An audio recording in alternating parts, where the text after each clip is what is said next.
morrerei eu, e aí serei sepultada. Faça-me o Senhor o que bem lhe aprouver, se outra coisa que não seja a morte me separar de ti. Vamos ler agora, capítulo 4, a partir do verso de número 13 até o número 17. Capítulo 4, de 13 a 17. Assim tomou Boaz a Rute, e ela passou a ser sua mulher. Coabitou com ela, e o Senhor lhe concedeu que concebesse e teve um filho. Então as mulheres disseram a Noemi: seja o Senhor bendito, que não deixou hoje de te dar um neto que será teu resgatador, e seja afamado em Israel o nome deste. Ele será restaurador da tua vida e consolador da tua velhice, pois tua nora que te amo deu à luz, e ela te é melhor do que 7 filhos. Noemi tomou o menino e o pôs no regaço e entrou a cuidar dele. As meninas lhe deram nome, dizendo: a Noemi nasceu um filho, e lhe chamaram Obed. Este Obed é o pai de Jessé. Jessé é o pai de Davi. Pai bendito, fala aos nossos corações, edifica as nossas vidas, enriquece-nos com tua palavra nesse dia tão especial em que celebramos as mães. Muito obrigado a Deus por tua graça e favor para conosco. Muito obrigado pelo ministério, pelo zelo, pela dedicação de tuas servas a essa obra tão preciosa, a obra da maternidade. Que elas sejam a cada dia mais enriquecidas pela graça do Senhor. Muito obrigado em nome de Jesus, Senhor. Amém, Pai. Para nós, o verso mais importante de Rute é Rute, capítulo 1, 16 e 17. O teu povo é o meu povo, o teu Deus é o meu Deus. É um voto de amizade entre Rute e Noemi. Para o judeu, o texto mais importante é esse verso que nós lemos aí, 17, também o verso 22, porque esses dois versos falam de Davi. Esses dois versos contam-nos como Davi veio a ser quem era. Porque ao fazer menção de Davi no livro de Rute, o autor está nos dando uma genealogia referente aos ancestrais do rei Davi. Por isso é que dizem que em Mateus e Lucas nós temos a genealogia de Jesus, porque Jesus veio para ser rei, Jesus veio para ser o homem perfeito, e tanto Mateus e Lucas enfatizam esse aspecto na vida de Jesus. Agora em Marcos não há, porque Marcos nos ensina que Jesus é um servo, que Jesus é o perfeito servo de Deus, e servos, escravos, não têm genealogia. Escravos não têm linhas de ancestrais. Agora os reis têm. Por isso que para o judeu o livro de Rute é precioso, porque o livro de Rute lembra-lhes quem são os ancestrais do rei Davi. Lembra-lhes o livro de Reis, de Rute, que Davi teve por pai Jessé, que o avô de Davi foi Obed, e que a avó de Davi, e isso deve deixar-nos boquiabertos, foi uma moabita, de quem a Bíblia dizia que não podia de modo algum adentrar o templo do Senhor. Agora você imagina que essa moabita, sobre quem lá no passado pesava uma maldição, essa moabita vai ser a avó do maior rei de Israel, e essa moabita vai ser ancestral do maior de todos os reis. Se você ler a genealogia de Jesus, o rei dos reis, o rei diante de quem todos os reis um dia se prostrarão, você encontrará lá o nome de Rute,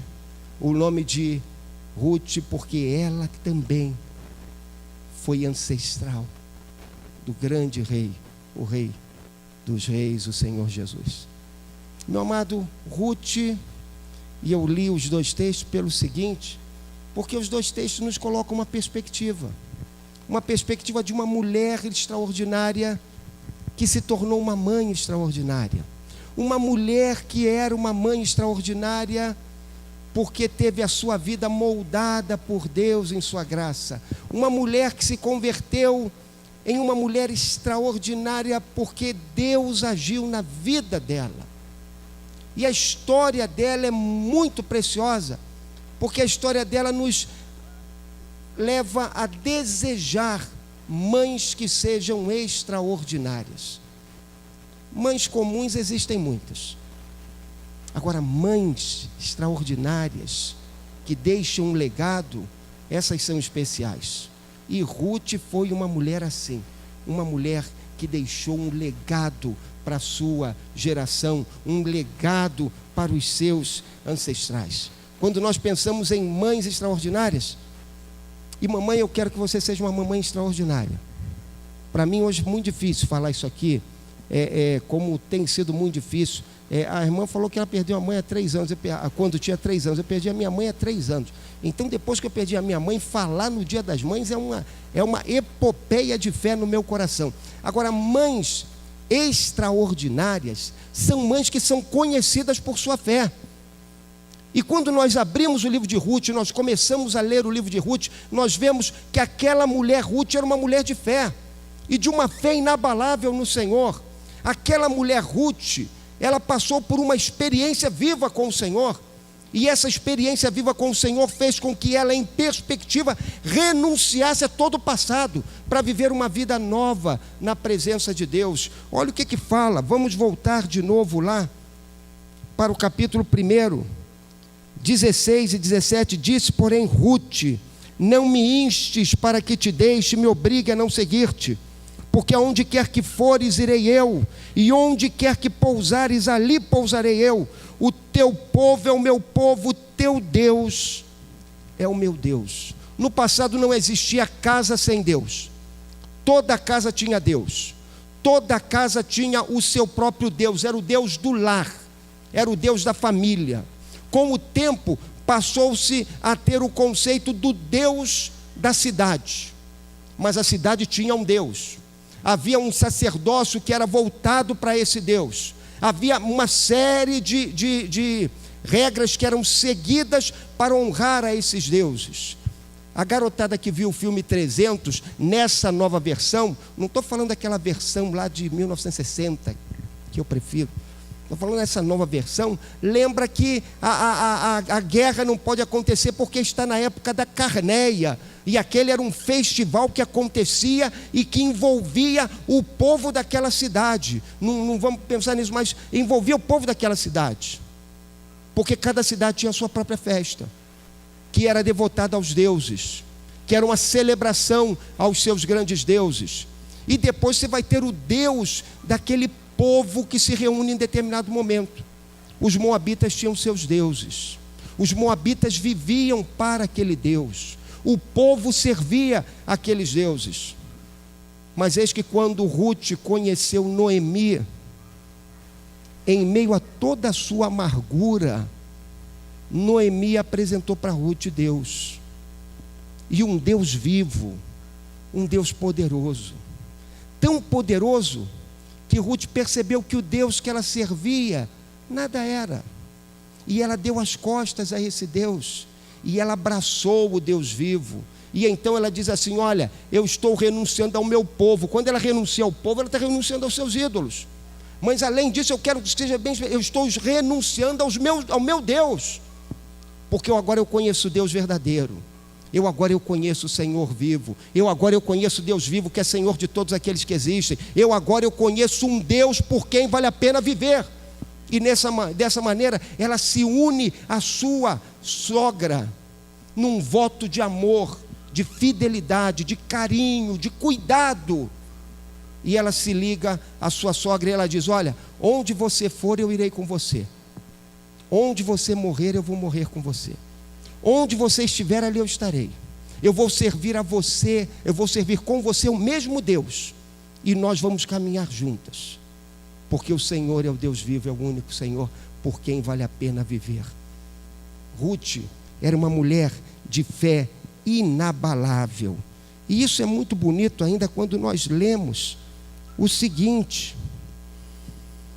nenhum amonita ou moabita entrará na Assembleia do Senhor, nem ainda a sua 10ª geração entrará na Assembleia do Senhor eternamente. Havia uma proibição, e essa proibição era duradoura. Nenhum moabita, e essa mulher Ruth era moabita, nenhum deles poderiam entrar. Mas essa maldição, ela é quebrada no momento em que Ruth diz: agora eu vou viver para o Senhor. Todo o fardo do passado fica para trás, porque ela diz: eu vou viver para o Senhor. Tudo aquilo que pesava sobre ela cai por terra, porque ela diz: eu agora vivo para o Senhor, porque eu somente vou servir ao Senhor. O Senhor agora será o meu Deus. O Senhor agora será o Deus a quem eu vou servir. Meu amado, minha amada, mães extraordinárias são mães que têm compromisso com Deus. São mães que vivem para o Senhor. São mães que agarram aquela pequena luz, a luz do Evangelho, que é colocar diante delas. Elas abraçam essa pequena luz, elas a acolhem no coração e elas passam a viver por essa pequena luz. Elas passam a viver em obediência a Cristo, submissas a Cristo. Elas passam a viver para servir a Cristo e têm as suas vidas moldadas por Cristo. Por isso elas deixam um legado, porque elas vivem por Cristo e para Cristo. Elas podem ser mães que têm uma pequena luz, mas essa pequena luz faz toda a diferença, porque ilumina todos aqueles ao seu redor. Você já entrou numa caverna? Quando você entra numa caverna, quanto mais você se embrenha nela, menos você consegue ver o que está ao seu redor. Mas quando você dá as costas para a escuridão, você vê uma pequena luz lá na frente, e você se direciona para aquela luz, e você então consegue sair da caverna, porque aquela pequena luz está te guiando para o local de saída, para o local adequado. Mães que têm fé em Jesus são assim. São pequenas luzes que guiam seus filhos, sua casa, sua geração no caminho certo, no caminho do Senhor, porque elas transmitem a eles o compromisso da obediência ao Senhor, do zelo, da firmeza, da dedicação ao Senhor. Eu aprendi a amar a Bíblia com duas pessoas. Aprendi a amar a Bíblia com minha mãe, que quando eu era garoto, minha mãe tinha uma pequena luz, mas ela dizia para mim o seguinte: o Evangelho é importante. E ela dizia: viva pelo Evangelho. E ela me dava a Bíblia, e ela queria que eu lesse a Bíblia, e ela me ensinava a ler a Bíblia, ela me ensinava a decorar os versículos, ela me ensinava a aprender. Era uma pequena luz, mas o compromisso dela moldava a minha vida. Uma outra era minha avó, que pouco sabia de ler e dessas coisas. Lia, mas lia muito pouco. Mas minha avó amava a Bíblia.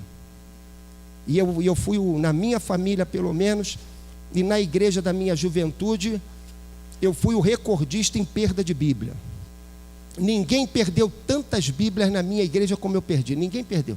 Eu não sei quantas Bíblias eu perdi, porque eu recebia, eu ficava um pouquinho, eu perdia, eu recebia, eu perdia. E teve um dia que minha mãe falou assim: não, eu não vou comprar mais Bíblia para ele vai perder a Bíblia. Aí a minha avó falou assim: não, eu vou dar para ele. Quantas ele perdeu, eu vou dar para ele, porque a Bíblia é importante para a vida dele. Meu amado, mães que têm compromisso com o Senhor, mães que vivem pela fé no Senhor, vão ser mães que vão deixar um legado. Elas passam, mas as influências e as sementes que elas plantaram continuam germinando por muito tempo depois que elas partem. Meu amado, mães extraordinárias são mães que sabem construir relacionamentos. É interessante que a gente fala muito da sogra, né? Eu confesso para os irmãos que é uma tentação no meu coração de contar uma história ou duas ou três sobre sogras, e são tantas histórias tão boas, mas não vou contar. E eu olho para a vida de Ruth, e Ruth foi uma mulher sábia. Ela construiu relacionamentos sábios com uma mulher chamada Noemi. Noemi era a sogra dela, e ela amava essa sogra. Ela amava como se fosse a sua própria mãe. A história de Noemi foi uma história triste, uma história de tanto sofrimento, de tanta perda. Se você em casa ler o restante do livro, você vai ver que no capítulo 1, no final do capítulo, elas voltam para Belém. Quando elas entram na cidade, o povo reconhece Noemi. Então o povo fala assim: olha, aí vai Noemi. Aliás, eu não sei por que uma pessoa coloca o nome na outra de Noemi. Noemi significa doçura. É um fardo muito. Eu tive uma irmã que o nome dela se chamava Noemi.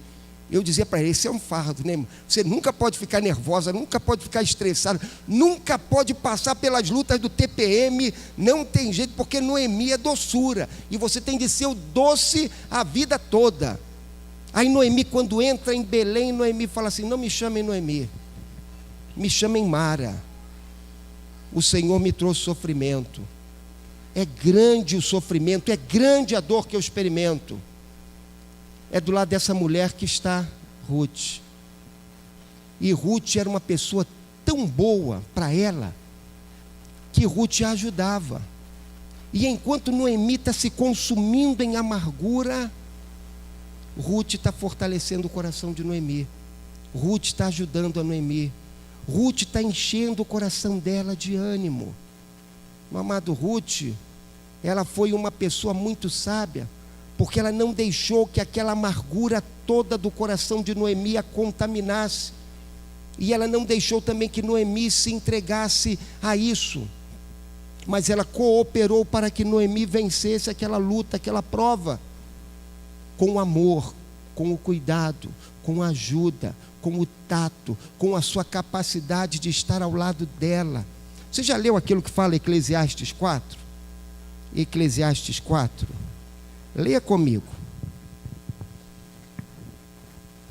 Eclesiastes 4. 1 e 2, 9 e 10. Melhor é serem dois do que um, porque tem melhor paga do seu trabalho. Porque se caírem, um levanta o companheiro. Ai, porém, do que estiver só, pois caindo não haverá quem o levante. Foi isso que Ruth fez com Noemi. Ruth esteve do lado dela. Quando Noemi se sentia desanimada e caía, Noemi ia ali e a levantava.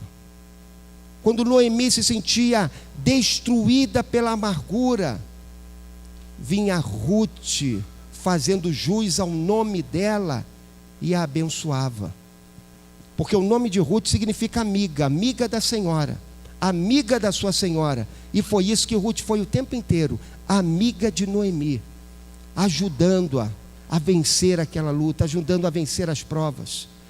Nós precisamos de mães assim, mães que sejam extraordinárias porque saibam construir relacionamentos, mães que sejam extraordinárias porque saibam a maneira adequada de vivenciar todas as experiências da vida com honra, com dignidade, mães que saibam ajudar aquele que está caído, mães que saibam lidar com cada um de seus filhos da maneira apropriada. Essa semana eu conversava com alguns irmãos aqui da igreja, eu falava de uma pessoa muito especial na minha vida. Foi minha ovelha, que dizia assim para mim: pastor, eu tive 3 filhos. O primeiro é um doce, é uma criatura fora de série. Eu falei: sim, eu conheci o primeiro muito pouco. O caçula foi minha ovelha. O caçula o pastor conhece.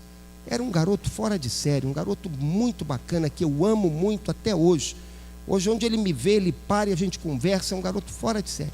Aí ela fala assim: mas o do meio, pastor, aquele do meio era carne de pescoço. Pastor, eu uma vez tinha de sair da EBD para caçar aquele garoto. E ele estava fora da igreja, eu ia atrás dele, eu perseguia aquele, até encontrar ele. Trazia, pastor, cansei de dar beliscão nele, cansei de torcer a orelha dele.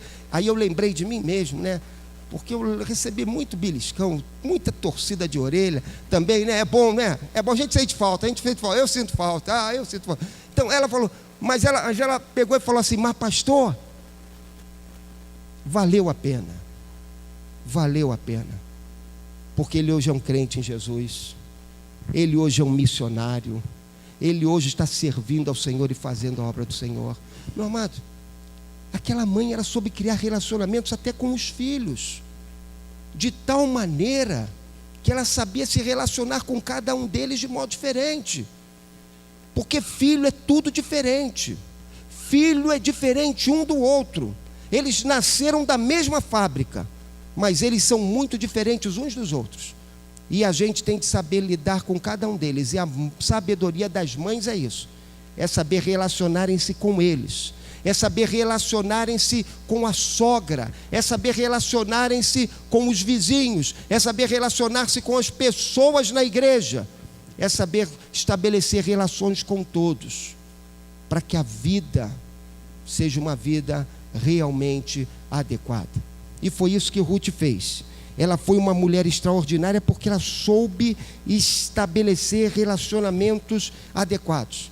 Ela soube honrar o seu nome e ser amiga da sua sogra. Como nós precisamos de gente amiga. Como nós precisamos de amigos que caminhem ao nosso lado. Gente que saiba estabelecer relacionamentos e que saiba cultivar amizade e caminhar em amizade. Foi isso que ela fez. Mães virtuosas, mães extraordinárias são virtuosas. São pessoas virtuosas. São pessoas que, e eu sinto que isso é uma grande necessidade nesse momento, são pessoas que a sociedade ao redor diz assim: ali vai alguém que é virtuoso, ali vai alguém que tem virtude, ali vai alguém que tem uma vida diferenciada dos outros. E era assim que essa mulher era. Olha só o que fala o capítulo 3, verso de número 11, de Ruth.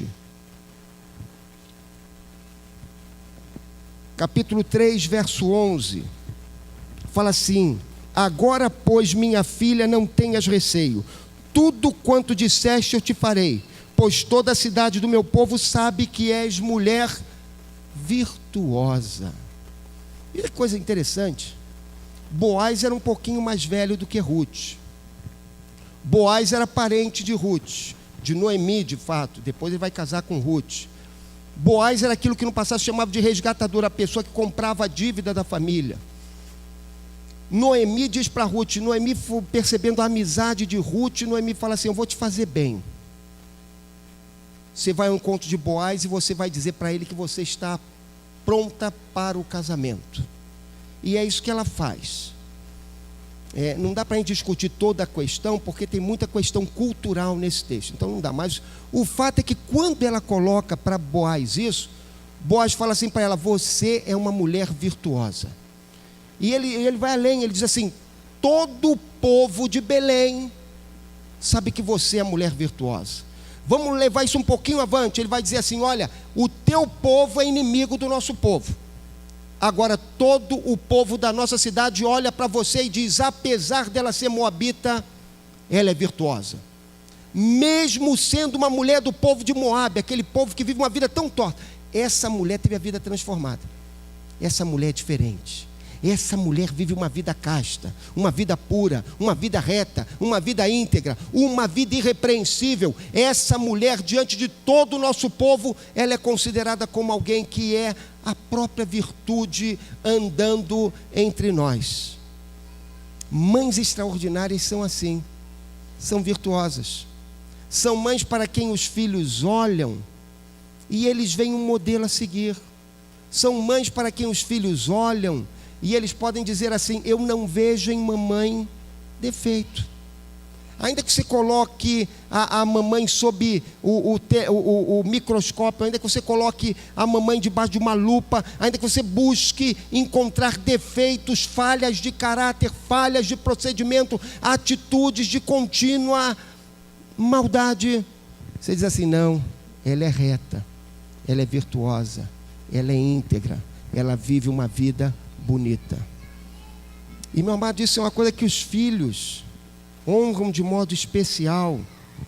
Honram de modo especial porque eles olham para as suas mães e eles dizem assim: a vida de mamãe era diferente, a vida de mamãe valia a pena acompanhar, porque a vida de mamãe nos ensinou a viver adequadamente. Mães que vivem uma vida virtuosa, elas ensinam a seus filhos o caminho da virtude. É disso que fala lá o livro de Timóteo, quando fala de Eunice e Lloyd, aquelas duas mulheres que ensinaram a Timóteo a viver o caminho da fé. E Paulo fala que a fé que há no coração dele, que leva-o a viver uma vida irrepreensível, habitou primeiro na sua mãe e na sua avó. Veja só, é o caminho da virtude. Habita primeiro na mamãe, da mamãe passa para o filho, do filho passa para o neto, e por assim avante vai. Foi o que aconteceu na vida de Ruth. Noemi ensinou a Ruth o caminho da fé, Ruth viveu o caminho da fé, Ruth ensinou Obed no caminho da fé, Obed ensinou Jessé. E você está lembrado de Jessé como era um homem de fé? Vai Samuel na casa dele e diz assim: eu vim aqui para ungir um dos teus filhos. Aí ele chama todos os filhos e os apresenta para que fossem ungidos ali, caso fosse um daqueles filhos, o rei. Aí Samuel fala assim: acabaram-se os moços? Não há mais nenhum? Aí ele fala: não, tem um. Ele é ruivo, ele está lá com as ovelhas. Não, traze-o aqui. Quem sabe não é esse? Para nós é muito bacana, a gente lê hoje, depois da história pronta, né, que ele ungiu a Davi rei, só que tinha rei. E Maquiavel, quando ele escreveu o livro dele, O Príncipe, ele vai dizer o seguinte: quando você dominar uma nação, extermine toda a liderança. Se tiver uma criança, mata também, para que não exista vingança. Era assim que os reis no passado faziam. Então, quando Davi foi ungido rei, ele foi ungido numa posição muito difícil. Agora, quando Jessé recebe o convite de Samuel, Jessé pensa assim: eu sou chamado a obedecer a Deus. Deus quer um dos meus filhos como rei de Israel. Se Deus quer, eu vou oferecer. Por isso ele oferece todos os filhos, porque ele era um homem de fé, porque o legado de fé partira lá do início da sua avó e acompanhara toda a sua descendência. Meu amado, quando você vive uma vida de fé, você deixa um legado de fé. E mães que vivem vidas virtuosas deixam um legado de virtude para seus filhos e netos. E esse legado vai se manifestar a cada nova geração na vida do povo de Deus. Por isso, cultive uma vida de virtude, tenha uma vida santa, tenha uma vida pura, transmita a seus filhos os princípios de vida adequados. John e Charles Wesley nasceram num lar muito, muito piedoso. A mãe dele se chamava Susana. Ela teve, me parece que 19 filhos. Dos 19 filhos, 11 sobreviveram. Ela cuidava da casa dela toda sozinha, cuidava do esposo, cuidava dos filhos e ainda separava 1 hora por dia para estar em comunhão com Deus. Quando saíram de casa, John e Charles Wesley, ela chamou os dois e falou assim: meu filho, afaste-se do pecado. E aí os garotos perguntaram: mas mamãe, o que é o pecado? Ela falou assim: tudo aquilo que te afasta da comunhão com Deus, tudo aquilo que esfria no seu coração o amor a Deus, tudo aquilo que embaça no seu coração o temor a Deus, isso é o pecado. E foi assim que aqueles 2 homens viveram a vida toda, abençoados pela palavra da mamãe, Susana Wesley, que era virtuosa, que era piedosa, que vivia uma vida com Deus e que lhes ensinou a viverem no caminho da fé. Mães virtuosas abençoam seus filhos por toda a sua existência. Mães virtuosas, mães extraordinárias são mães trabalhadoras, mães que batalham. Dizem as pessoas que querem descobrir quem foi que inventou o trabalho, não é? Então isso é uma coisa muito complicada. Quem inventou o trabalho foi Deus. Então a resposta é essa mesmo. Agora, quem inventou a dor e o sofrimento pelo trabalho foi o homem quando pecou. Deus inventou o trabalho. E essa mulher Ruth era uma mulher batalhadora. Essa mulher progrediu porque ela foi batalhadora. Eu confesso para os irmãos que às vezes eu fico constrangido quando eu leio o livro de Ruth. Porque o livro de Ruth diz que teve um momento que ela juntou tanto cereal que ela levou quase 1 efa para casa. Você sabe o que era 1 efa? 1 efa eram 37 quilos. Ela não tinha carro não, ela não tinha carrinho de mão não, ela tinha de levar no ombro. Então ela leva 37 quilos, talvez por alguns quilômetros para casa. Tenta fazer isso depois um dia qualquer na sua experiência, pegar assim uns 30 quilos e carregar durante algum... Foi isso que ela fez. Ela não fugia do trabalho. Mães extraordinárias são mães assim, que não fogem do trabalho. Uma vez me pediram para pregar num culto de senhoras. E aí Deus me levou para falar sobre a mulher virtuosa. E aquela mulher virtuosa era uma mulher que era uma super mulher. Se você lê a história da mulher virtuosa, você fica impressionado. Ela cuida da casa, ela cuida do marido, ela tem os seus negócios, ela organiza tudo. É assim que é a dinâmica da dona de casa. Ainda mais nesses tempos que a gente vive. A dona de casa trabalha profissionalmente fora de casa e trabalha também dentro de casa. Ela trabalha na sua profissão e ela trabalha em casa, e ela tem de dar conta de dupla carga de trabalho. Aí eu tenho um amigo muito querido que uma vez ele falou assim para a gente numa reunião de senhoras. Ele falou assim: mas pastor, o trabalho doméstico é lazer para a dona de casa.